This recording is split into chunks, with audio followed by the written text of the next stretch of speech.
Buenos días con todos. El día de hoy nuestro tema a tocar será hepatitis autoinmune.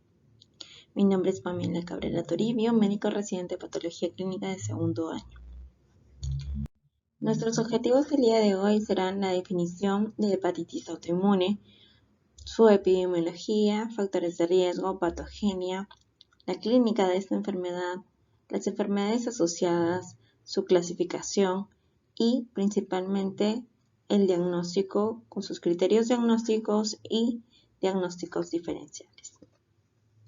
En cuanto a la definición, tenemos que la hepatitis autoinmune es una enfermedad inflamatoria crónica del hígado que se caracteriza por la pérdida de la tolerancia frente a los hepatocitos, produciendo una destrucción del parénquima hepático.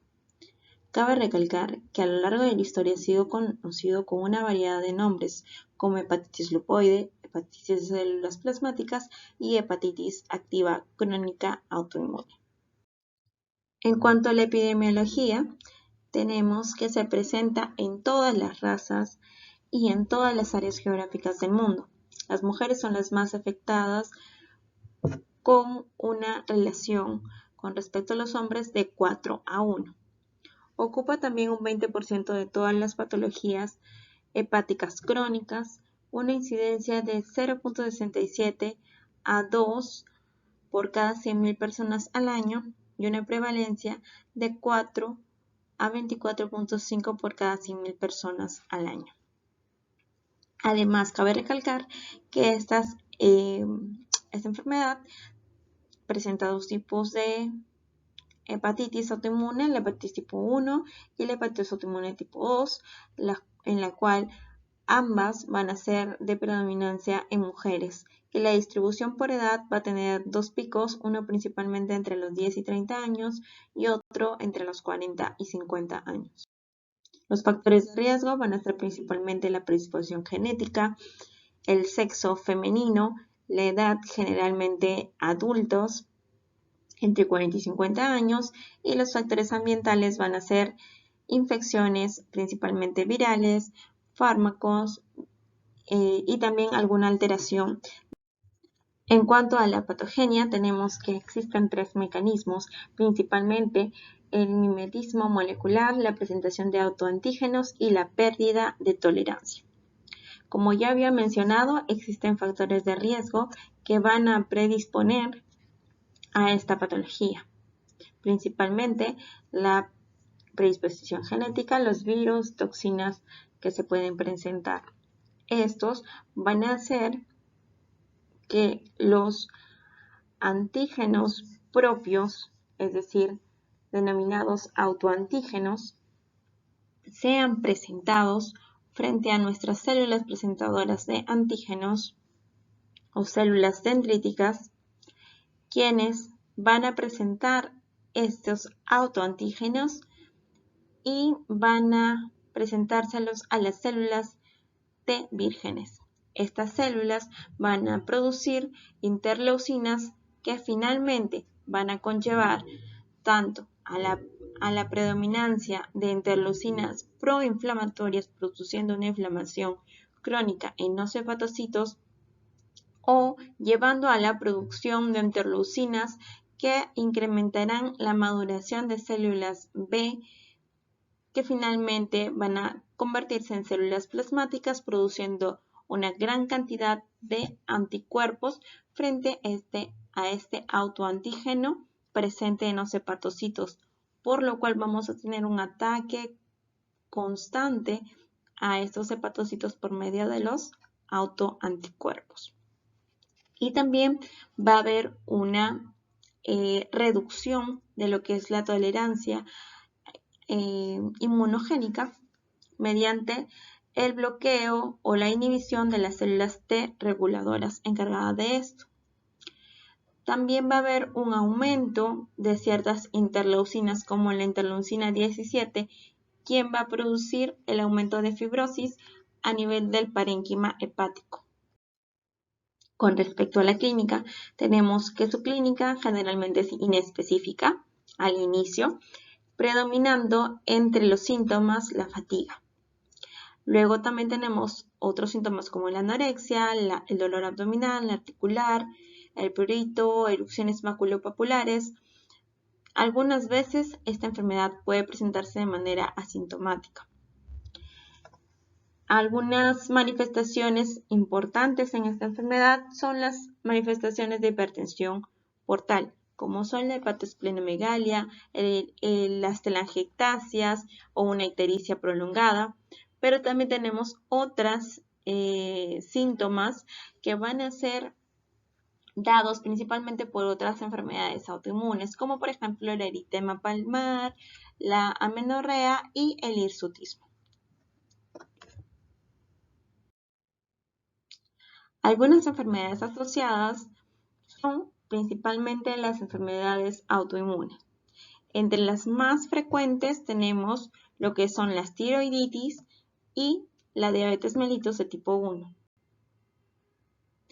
Estas enfermedades van a estar dadas o van a estar asociadas con los diversos tipos de hepatitis autoinmune, tanto la hepatitis autoinmune de tipo 1, como por ejemplo en los casos de anemia hemolítica autoinmune, o también con la hepatitis autoinmune de tipo 2, como es el caso de la diabetes mellitus tipo 1.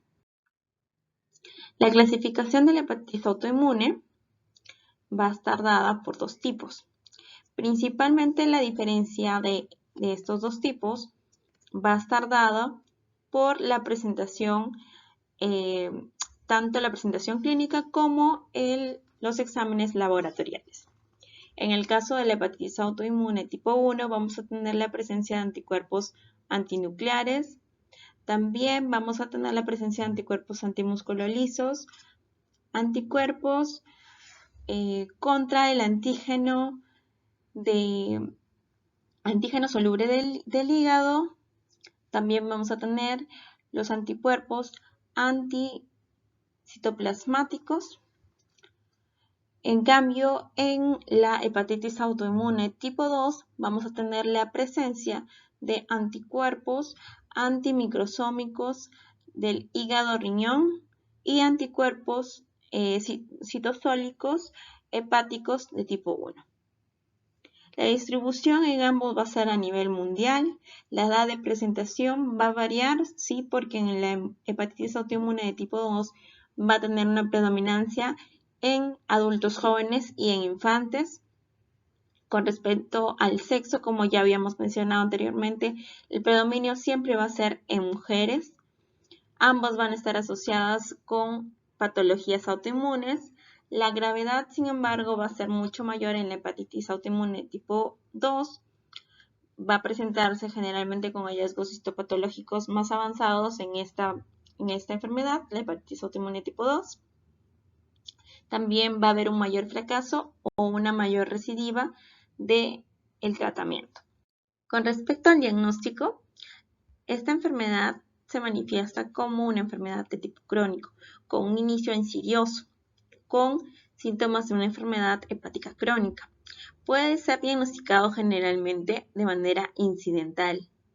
No existe una prueba patognomónica para el diagnóstico de esta enfermedad, pero existen diferentes indicadores, tanto clínicos, hallazgos serológicos, bioquímicos y hasta histológicos. En cuanto a los criterios diagnósticos, estos fueron establecidos en 1992 por el grupo de hepatitis autoinmune, posteriormente siendo revisados o verificados en el año 1999, y en el año 2008 se realizó una abreviación de estos criterios para su utilidad en la práctica clínica. Estos criterios diagnósticos, como lo había mencionado, la revisión del año 1999 la tenemos aquí, con 15 criterios.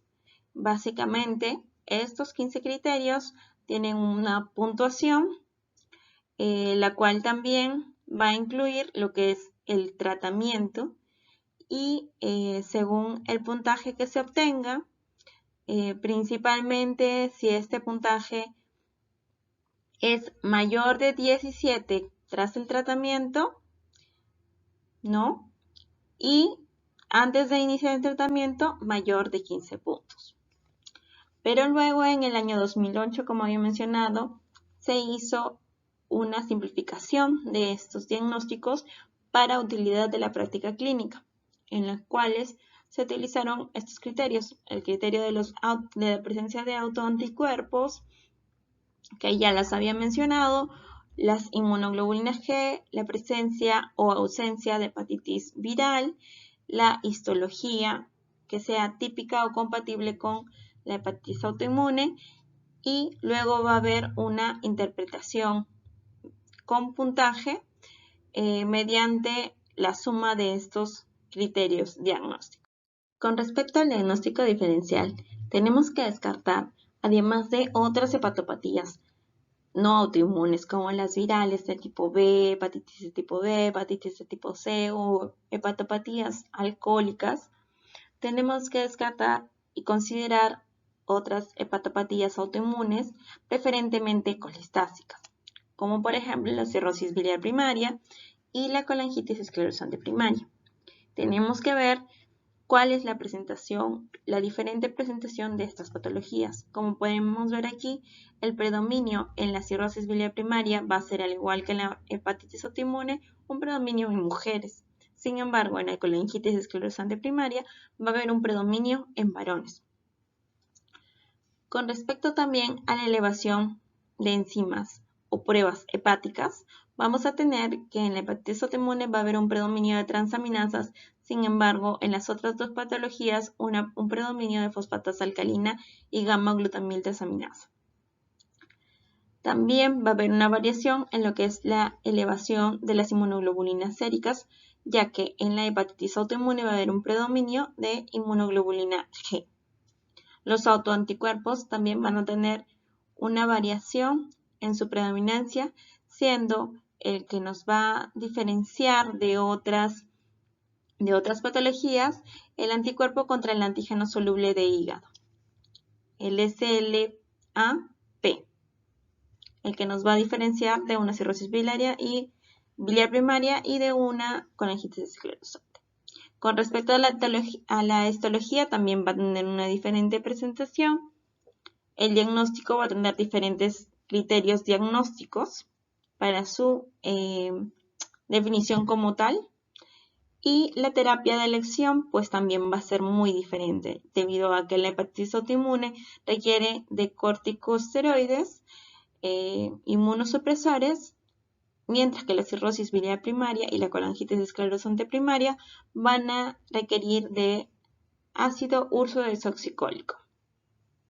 También tenemos que tener en cuenta que existen los llamados síndromes de overlap o síndromes de sobreposición, en el cual vamos a encontrar las hepatitis autoinmunes de tipo colestásicas, como la cirrosis biliar primaria y la colangitis esclerosante primaria, las cuales se van a presentar junto con esta hepatitis autoinmune en un 7 a 20%. También tenemos que tener consideración con respecto a las formas de presentación, que pueden darse que una enfermedad autoinmune puede seguir en la otra, también que ambas enfermedades se puedan producir simultáneamente, y el estudio de esta enfermedad pueden encontrarse algunos hallazgos de otra patología. Por ejemplo, de la hepatitis autoinmune y encontramos algunas características de la cirrosis biliar primaria. También tenemos que tener en cuenta sus implicancias clínicas y diagnósticas y también terapéuticas para el tratamiento de estas patologías. Finalmente, como conclusiones tenemos que la hepatitis autoinmune es una enfermedad inflamatoria crónica de presentación predominante en mujeres, asociada a otras patologías autoinmunes. Su presentación clínica es muy variada. Existen dos tipos de hepatitis autoinmune con diferentes presentación, tanto laboratorialmente como en gravedad clínica. El diagnóstico es mayormente por exclusión. Existen criterios diagnósticos que nos ayudan a llegar a este mediante exámenes laboratoriales histológicos principalmente, y también existen algunos síndromes de sobreposición que nos pueden dificultar a su diagnóstico. Muchas gracias por su atención.